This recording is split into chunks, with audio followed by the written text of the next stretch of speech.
I'm Rachel. And I'm Leah. And this is Hashtag History, the podcast for both history nerds and history haters alike, where we dive into history's greatest stories of controversy, conspiracy, and corruption.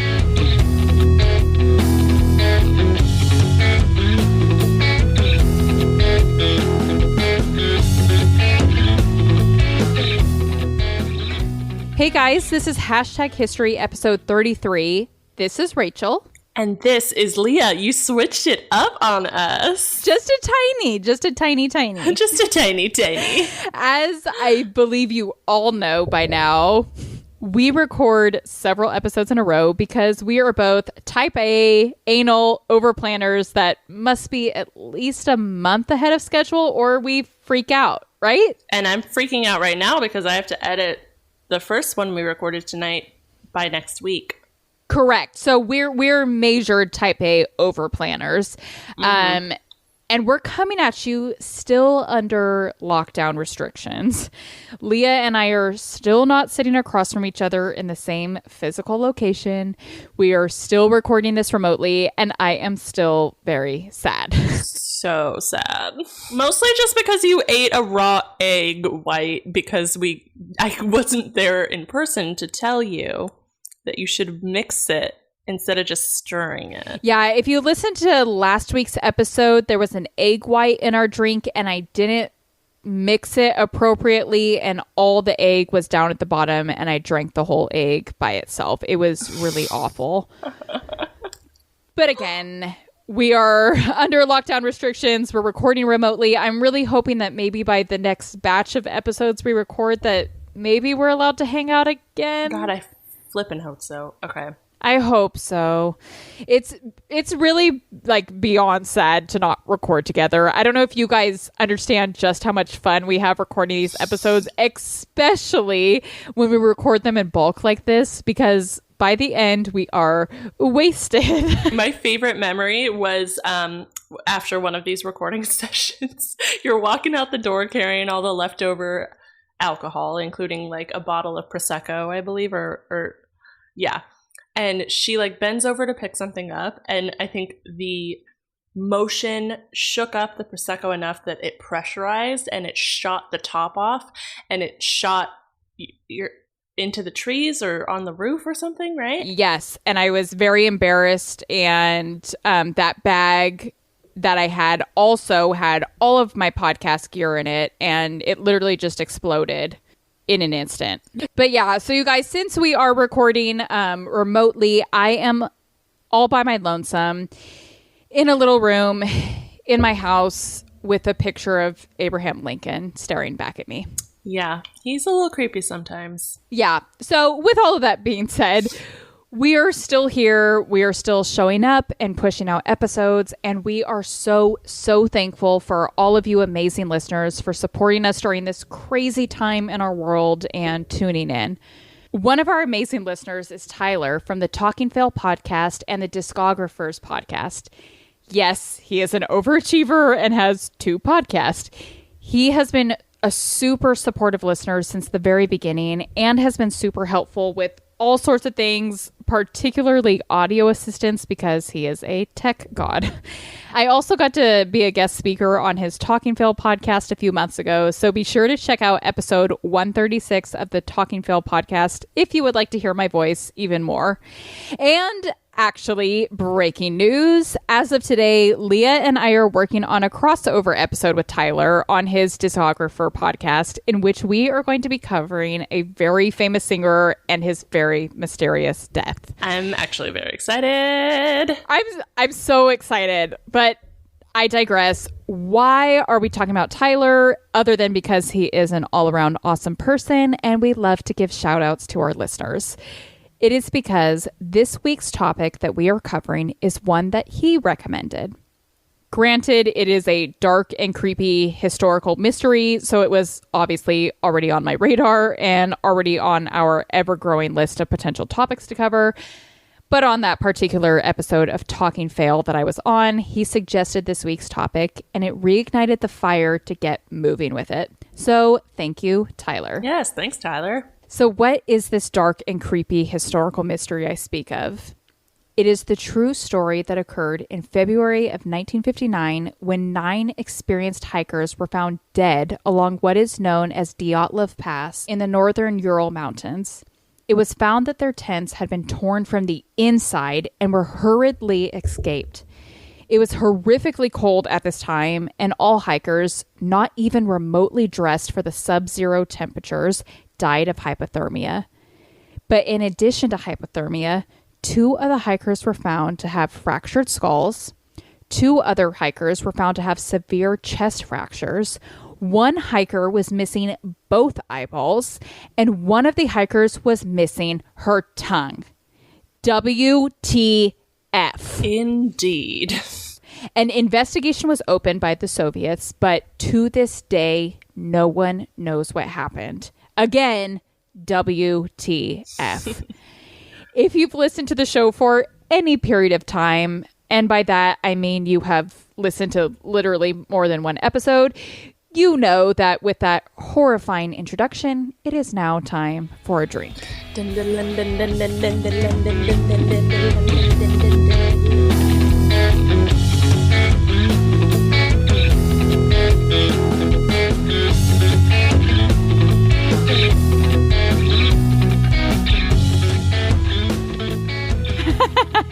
So this week's cocktail is my own personal take on a cocktail called the Siberian Sling, simply because Russia. Russia. So this cocktail contains an ounce of fresh lime juice, 2 ounces of vodka, 3/4 ounces of ginger syrup, and then soda water or seltzer, and then optional tarragon leaves as a garnish. But honestly, who has the option of going out and getting tarragon leaves right now? Yeah, no. I fortunately had the majority of those other things already, and might I add that I am really freaking excited about a cocktail that does not have gin in it, as we have had for the last 2 episodes. Yeah. Vodka's not my favorite, but I feel like when it's mixed with good stuff, then I just don't taste it, and it's fine. Okay, so we trying this thing? Let's do it. Cheers. Cheers. I should say that I was not excited about it, and then I smelled it, and it smelled good. So I think you tell me what you think. It's delicious. Oh, yeah. It's refreshing. I love it. I think, is it ginger syrup and everything is just so good? I love ginger syrup, ginger beer, ginger everything. Yeah. I think, so what would you give this one? I feel like I'd give it a 7 out of 10, not because it doesn't taste good, but just because like my favorite things are not in this drink. Yeah, I think 7.5. Okay. I can support that decision. Okay. Unfortunately, I don't have any history on it. I'm sorry, because I kind of made my own. Maybe that's why I didn't do any research. I don't remember. It was weeks ago. And we're all quarantining. Who knows what day it is and what week it is and what else? Yep. Okay, so where do we even freaking begin with this incident we're talking about today? The year is 1959, and a man by the name of Igor Dyatlov. Does that name sound familiar? Okay. Moving on. Igor is 23 years old and is studying radio engineering at Ural Polytechnical Institute. Igor is the one that put together this group of 9 hikers, all of whom were also students at the institute, and all of whom were grade 2 hikers. Upon completion of this particular trip that Igor was taking them on, would earn their grade 3 hiking certifications. Not even remotely knowing what that means, because as opposed to Leah, when I go on a hike, that mostly just means I was trying to get from one place to another, and it ended up involving a lot more effort and sweat than I had initially signed up for. I did attempt to look up what the different grades of hiking certifications are, but it varies based on countries, and it has, of course, changed over the course of the years. At the time of the incident we're talking about in today's episode, a grade 3 certification was in the Soviet Union, the highest level of hiking certification you could receive, and essentially required that you travel 300 kilometers, which is the rough equivalent of 186 miles. So I'm going to pass on that. Yeah. I mean, even me as a person who likes hiking is probably going to pass on that. And I feel, I think maybe this is going to be some good discussion in this episode because Leah does enjoy hiking. I don't want to say that I don't enjoy hiking, but maybe I don't. Like, I do enjoy physical activity. We were just talking about this. I go on like runs every day. Since quarantining, I go on bike rides every day. We both participate in dance classes. So I obviously like enjoy cardio and endurance, but I don't know what it is about hikes. I love nature and I like walking, but I don't know. I'm not a hiker. I'm like, what is there not to like if you enjoy exercise and you enjoy nature? I'm kind of perplexed right now. I know, but I have to take you on a hike. Maybe that's what it is. Maybe I just haven't been with the right person. Okay. Oh Leah goes on like a cool hike at least like I feel like once a month. No, I wish I did. It ends up only being a few times a year, but if I had my way, it would be once a month. That's cool. So maybe you're going to be able to like jump in and help with some terminology and stuff because truthfully, I have no idea what I'm talking about as far as hikes go here. I mean, I'm probably not, but okay. You've never hiked the Ural Mountains? And I've never tried to get a certification in it either. Okay, so we start out this trip with 8 male and 2 female hikers embarking on this grade 3 trip. And if that math sounds a little off, because remember earlier I mentioned that this incident involved 9 hikers, do not fret. I am literally just about to explain why that is right here, right now. The group arrived by train to a town called Ivdel on January 25th, 1959. One member of the group, Yuri Yudin, there are a lot of Yuris on this trip, Leah. Yeah. Mm-hmm. He was suffering from some pretty severe joint pain, and a few days into the hike decided to return home. And lucky guy, might I add, because he's the only guy that is still alive from after that incident. Yeah. My gosh. By February 1st, the group of now 9 have made it to the pass now known as Dyatlov Pass. But due to the weather conditions, they were unable to cross it in one day and instead chose to make camp along the mountain slope there. Here, I would like to add that the mountain slope that they camped at was called, and excuse my incorrect pronunciation, it was called Kola Siakal, which translates to Dead Mountain.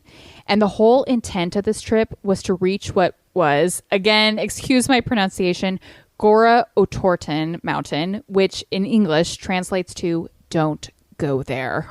So there's that. It's literally called Don't Go There. Don't go there to the Dead Mountain. That's really actually hilarious. Yeah, like in a very morbid way, it's hilarious. Yeah. Now, we know all of this up to this point about the hikers stopping to camp along the mountain slope because several of the hikers brought diaries or cameras along with them to document their movements. In fact, the hikers were actually keeping a communal diary that they formatted to look like a daily newspaper where they all shared little bits and pieces regarding their trip, which is really stupid cute. Yeah. Unfortunately, though, none of these means of documentation thoroughly explain why the group would decide to make camp alongside the mountain slope, which provided next to no protection from the brutal weather. It is assumed that perhaps the group didn't want to lose altitude by moving downhill by about a mile, which would have provided greater weather protection. And I get that, not wanting to subtract a mile and then add a mile onto your trip. There's also the theory that obviously these were some pretty badass people, and perhaps the idea of camping on a mountain slope provided an exciting challenge for them. And that's the last thing we know. Now, remember that this trip began on February 1st. It wasn't until February 20th that family and friends started demanding that officials do a search for the hikers. This may seem like an extra long time to wait to conduct such a search, but it isn't really that odd.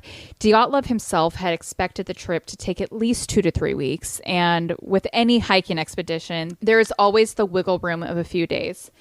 But now, here we are, about 3 weeks since the hikers began their trip, and no one has heard from them.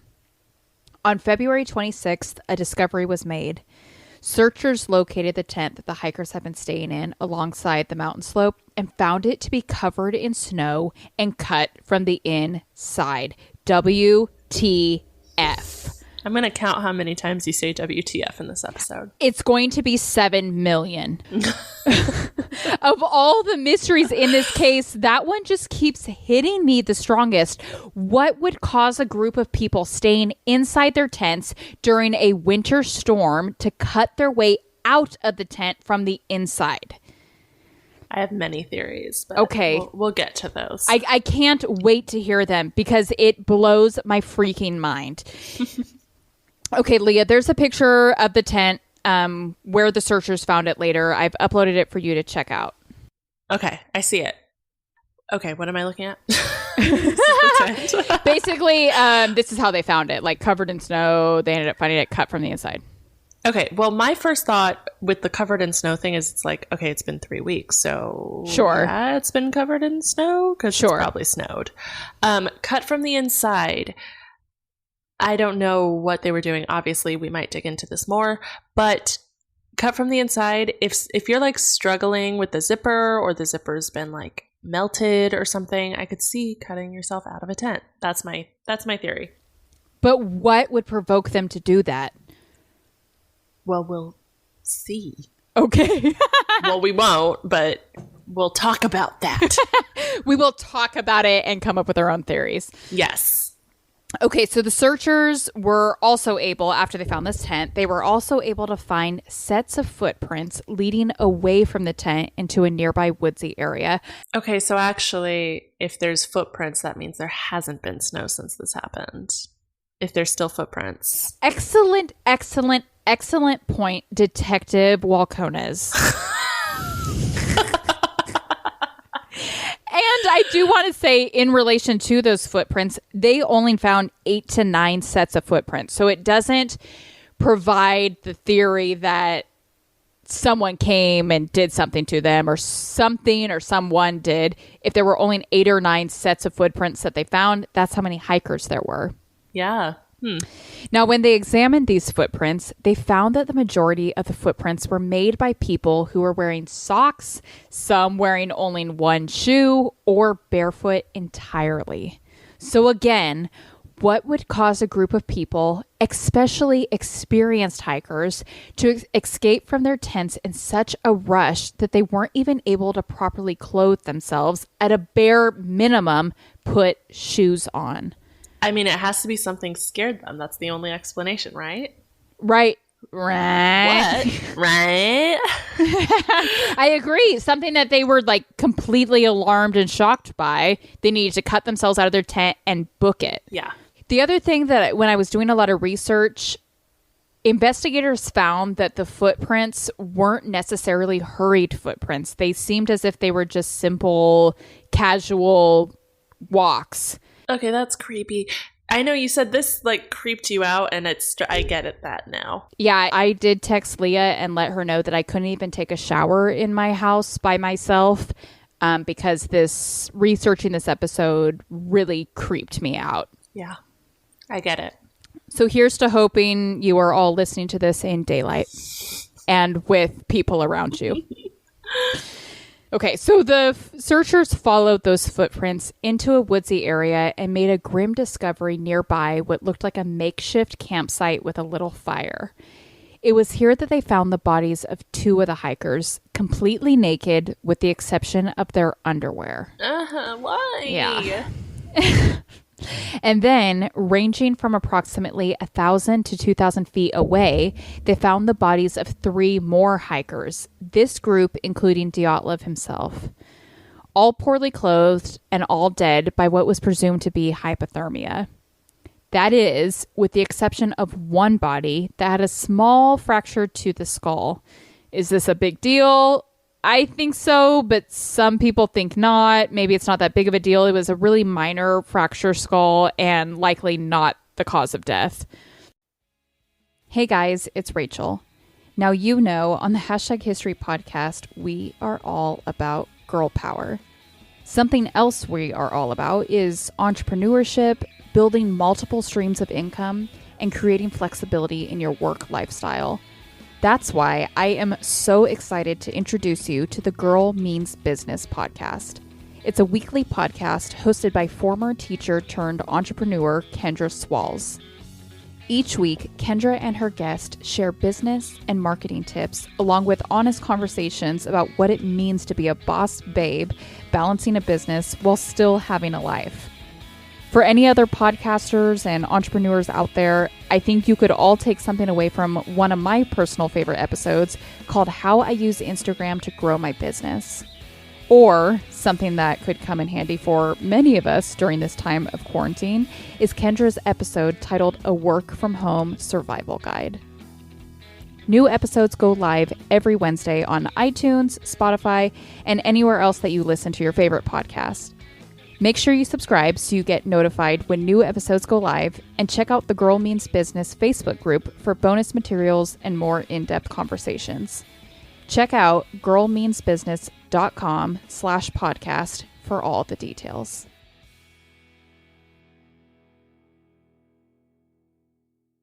It would take another 3+ months to locate the remaining bodies. And this is where shit gets crazy. This is where shit gets crazy, guys. This is where it wasn't crazy. Before. No. Yeah, right. Yeah, right now. Now, the 4 remaining bodies were found hundreds of feet away from the others and underneath 13 feet of snow. Still not dressed appropriately for the conditions, these bodies were better dressed than the others that had previously been found. In fact, these bodies were found to be wearing some of the clothing of those that had been previously found, which suggests that perhaps this latter group had survived longer and had taken that first group's clothing to protect themselves against the harsh winter. And is it just me, or are you, Leah, getting some serious Donner Party vibes right now? Yeah. Mm-hmm. Yeah. So if you guys haven't done so yet, we covered the Donner Party last season in episode 27, and that was some crazy shit. But to get back to this crazy shit, not only were the 4 remaining bodies found hundreds of feet away under a dozen feet of snow, these 4 did not die from hypothermia. They were found to have severe, fatal injuries. One had a major skull injury, while 2 others had chest trauma so severe that it looked like someone had quite literally tried to rip open their chest on the inside. One of the women in the group was missing her tongue and eyeballs. Another in the group was missing eyeballs, and yet another was missing their eyebrows. WTF! I actually hadn't heard about the eyebrows before. That's okay, but all 4 bodies appeared to have sustained damages to their head and face, but the majority of the trauma was internal. An autopsy that was later conducted on these 4 individuals also found traces of radiation on their bodies and clothing. WTF. Number 7 million. Yeah. And that is the end of the story. Almost. At the time, the Soviet Union concluded that the group of hikers had died as a result of bunny ears here, natural force, whatever that is supposed to mean, and they closed their files to the public. Cover up conspiracy or question mark? These files remain closed until the 1970s. Obviously, there's a reason why this incident continues to haunt us. It is an unsolved mystery to this day. What happened to these hikers? What made them cut through the tents and flee without proper clothing, without shoes, into freezing weather? What happened to make them travel away from the campsite, establish a new campsite elsewhere, and die there practically naked? And what happened to cause such severe cranial and ribcage trauma and to cause someone's tongue and eyeballs to go missing? What is happening here? Of course, there are 101 different theories, each varying in absurdity, that Leah and I decided to tag team on so that we could hit a bunch of them. So, Leah, do you want to start? Yes. So the first hypothesis is the Yeti hypothesis. And oh my God. Yeah, and it makes me giggle. But, who knows, right? Who knows? No one knows. So this hypothesis surrounds the idea that the hikers must have been running away from someone or something. Dun, dun, dun. This hypothesis was kind of hard for me to even lightweight substantiate, since the majority of the sources were like Daily Mail and the Discovery Channel's documentary, and I use documentary with air quotes around it, entitled Russian Yeti, The Killer Lives. Regardless, here it is. Russian folklore in the area tells tales of the Yeti, or as they called it, the Mank, in Siberia. So this would explain why 3 of the hikers were found in a, quote, den with severe injuries to their bodies and 1 missing tongue. Ugh. You can see why Yeti conspiracy theories might latch on to this incident as proof, maybe? Okay. Yeah. There is one piece of evidence that might substantiate this theory. This image we will share is from one of the hikers' cameras. As Rachel mentioned, they were documenting the trip throughout. And according to Yetiists, it's proof of a big-footed monster. Rachel, would you like to describe it for them? I would love to, because I am familiar with this picture, and to me it just looks like a human in a snow jacket.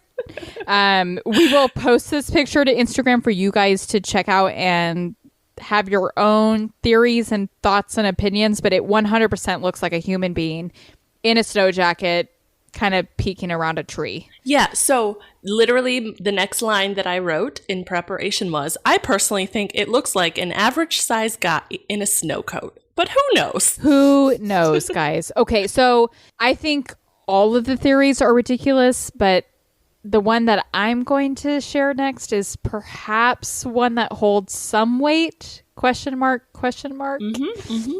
Unlike the Yeti theory, this one we at least know does involve a natural force that is proven to be real and we know exist. So there's that. There is that. This is the avalanche theory. The avalanche theory, summed up, is that the hikers were in their tent and were somehow alarmed and made aware that an avalanche was coming down. In a hurry, they cut out of their tent and took off before grabbing shoes or jackets. They hurried several feet away to get away from the avalanche, only to be crushed by it, which would explain those last 4 bodies found under feet of snow with crushed body parts. While this theory can, in some regards, make the most sense, it still does not explain the radioactivity found on the hikers, nor does it explain how someone's tongue and eyeballs go missing. Additionally, it is said that an avalanche has never, ever occurred in these mountains. For hundreds of years, there was no report of an avalanche in 1959. And on to the next theory, Leah. This theory is a little more plausible than the Yeti. Probably not as plausible as an avalanche, though. Okay, I'm ready. But I don't know. I think this is the one that conspiracy theorists would like the most, especially blaming it on the Soviet government or something. I don't know. Anyways, speculation exists that the hikers' campsite fell within the path of a Soviet parachute mine exercise. This theory speculates that the hikers were suddenly awoken by loud explosions and then fled the tent shoeless and panicked, and then either got lost or simply couldn't make their way back to the tents. Some members tried to endure the bombardment and were subsequently killed. The remaining group took their clothes and sought shelter, only to be fatally injured themselves.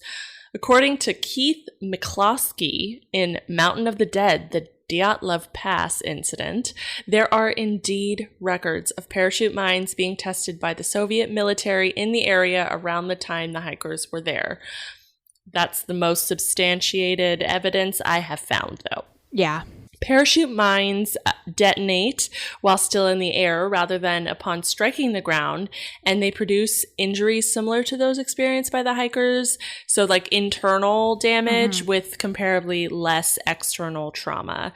So this theory coincides with reported sightings from other groups. I think there's natives that live in the area. Yes. That also claim they saw orange orbs floating or falling in the sky within the general vicinity of the hikers. Correct. I have heard other theories of other people in the area at the time that also saw those floating orbs. Okay, so this is the final theory that we're going to talk about on this episode, and this is maybe my favorite theory just because it's cool and weird and psychological. Yeah. This is the theory of infrasound. If you've never heard of infrasound before, you're not alone. I will give you the Cliff Notes version. Basically, infrasound is a low-frequency sound wave that is lower than the limit of audibility. Basically, it's a sound wave with such a low frequency that is there, but you cannot necessarily hear it. Does that make sense? Yeah, totally. Okay, so there is a phenomenon known as Kármán vortex street in which sound waves, aka the wind. What? That's a place. That's not a phenomenon. That's what it's called. I believe you. It just sounds like a place. It's a street. The Kármán vortex street. It is a phenomenon where sound waves, in this case we're referring to the wind, flow over an object such as a mountain and create infrasound. Because the frequency of infrasound is so low, but it's still there even if a human cannot necessarily perceive it, could it be possible that the hikers were driven to hysteria as a result of this infrasound? A low humming sound that is always there even when you cannot perceive it. There are supposedly studies that have revealed that infrasound has been linked to severe psychological symptoms in humans, ranging from simple annoyance all the way to full-blown hysteria. And then again, there are also theories that completely disagree with this and state that there has never been such symptoms exhibited in humans as a result of infrasound. But that's as far as this theory goes. It's kind of a letdown, right? I mean, no. I guess the way that this theory goes, the hikers, driven mad by the infrasound, flee their tents, maybe move to a different location where they can't hear the sound anymore, and then die of hypothermia there. This theory, again, though, does not account for the radiation, nor does it account for the missing tongue and eyeballs. If I'm being honest, the missing tongue and eyeballs, not the eyebrows. Who knows what the F that is. But the other things, I feel like that could be attributed to like a wolf or a fox or a bird. Really? Even. Yeah, like they're known to just... After the fact. After the fact, yeah. Like there's a corpse there and then they are like, hey, there's some good looking organs. I'm gonna chew on that. Okay. That's food for thought. Yeah. And food for the wolves, too. And food for the wolves. But again, that doesn't count for the radiation. That doesn't count for why they were without clothes to begin with. Or why they were so alarmed to cut their way out of their tents. Yeah. So they're really, you guys, they're like 1,000,001 theories about what happened to these hikers. One that you didn't mention is... Again, I mentioned like the natives in the area. Isn't there like a theory that they might have killed them? Correct. Or there's one that there's like they were just like quarreling. It was like a lover's quarrel that got out of hand or something. 100%. So there are theories that the natives killed them. That one in particular is really insensitive to me just because the natives were they had never had any history of doing anything to any other hikers. And because the natives were actually some of the first people to help search for the hikers when it was raised that perhaps they were missing. And then in relation to like a lover's quarrel or some kind of tension within the group, I am just about to get to that. Oh. So there are really, you guys, like 1,000,001 theories to address. We could only hit a couple. But the Russian government actually, in fact, ended up coming up with a total of 75 different theories about what happened to these hikers. In just 2019, so only a year ago now, although the year 2020 already feels like a decade already, right? Yes. The Russian government reopened the investigation into the Dyatlov incident. 60 years to the day of the incident, they reopened it. Now, before you get too excited about this new investigation, listen to this. Although Russia's prosecutor general stated that the agency had some 75 theories ranging all the way from a government cover-up to alien abduction, they announced that they would only be investigating 3 of those possible theories. 3 out of 75. Okay, you ready to hear which 3 they investigated? I'm going to guess nothing supernatural. You're 100% right. These were the 3 that they focused on. 1, an avalanche. 2, a snow slab. And 3, a hurricane. Nothing that might implicate a cover-up by their government. Interesting. Not at all. The prosecutor general's office, in fact, actually said that there was no crime or cover-up whatsoever. They would not even consider those theories. They were absolutely convinced, or as they stated to the public, that the deaths of the hikers occurred as a result of a natural force. Now, we already know the holes we can poke in the avalanche theory. The snow slab is essentially the same theory, except that a snow slab is like one huge chunk of snow that breaks off from a mountain and falls off. And then the hurricane theory, really?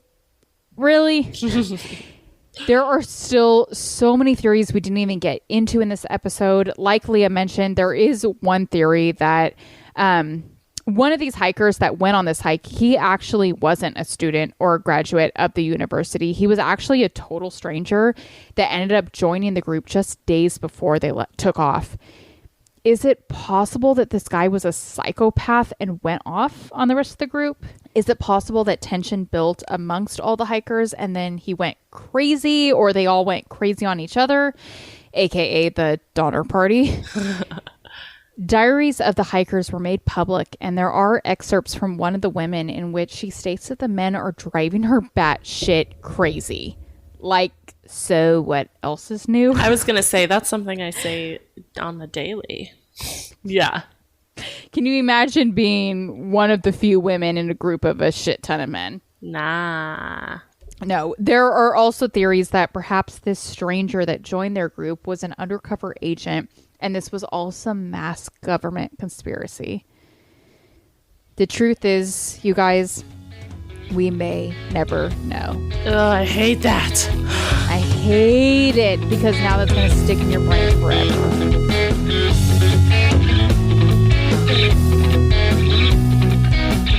Well, thank you guys so much for listening to this episode of #History. Again, we are really thinking of you guys during this time with everything that's going on with the coronavirus pandemic. And we just want to thank you so much for listening to the podcast and being so supportive and tuning in. And as always, we will post the pictures from this episode to our Instagram. And then all sources used to put this episode together can be found on our website. If you enjoyed the episode, do us a favor and subscribe to #History on whatever podcast platform you use. Share it with a friend and give us a rate and review. And again, like I shared in last week's episode, please really do give us a rate and review. We don't just say that because it makes us feel better, although of course it does, but because that is how people find our podcast. The algorithms are based off of the number of ratings and reviews that podcasts receive. So please go and give us a rate and review now. Yes, please do. And be sure to check us out on Instagram at #history_podcast. Thank you guys so much. Thank you. Bye. Bye.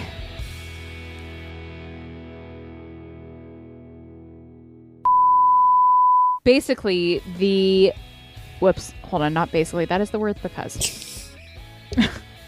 I thought you were just, going off the cuff. Nope, I was not ad-libbing. Just can't tell the difference between the word basically and because. Okay.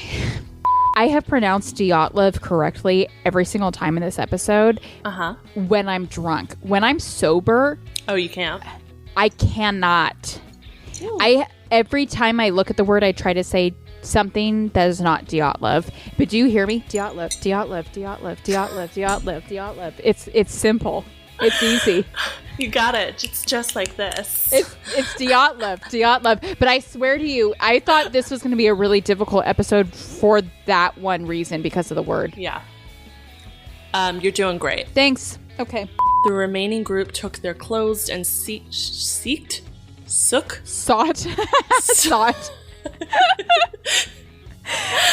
my god, that's hilarious. Again, I can only say Dyatlov when I'm drunk, apparently. So yeah. I'm not judging your seek/thought. Yeah, it was early in the morning when I wrote this. That's not true. It was like 10 a.m. Okay. Igor is, at this time, he's a 30. He's a 33. Nope, that says 20. Yep. Igor... And upon completion of these... Okay, I'm struggling. Okay, here we go. Has anything that I've said so far sounded like robotic or bad? Should I do this whole thing again? No. That was the first thing that sounded weird. We now interrupt your regularly scheduled programs for Funny Sounds by Rachel. Disco. Is it disco or discographer? Did you just ask if it was disco? We're driven to hysteria. Really? Ha! Did the discographers. If that if the discographers. Okay. Always the will. Obviously, there's a reason why this incident let me do that again. Oh my god, it's saying I have no internet connection. Sorry, Leah. Let me figure this out. I'll text you. Hold on. I'm going to text you. You're going to hear this recording later. Hold on. This is going to be a really boring thing to listen to. It's going to be really boring for you. Sorry, this is boring. I might make Alex come in and help me. Can you hear me? There we go. Yes, I'm sorry. My internet cut out.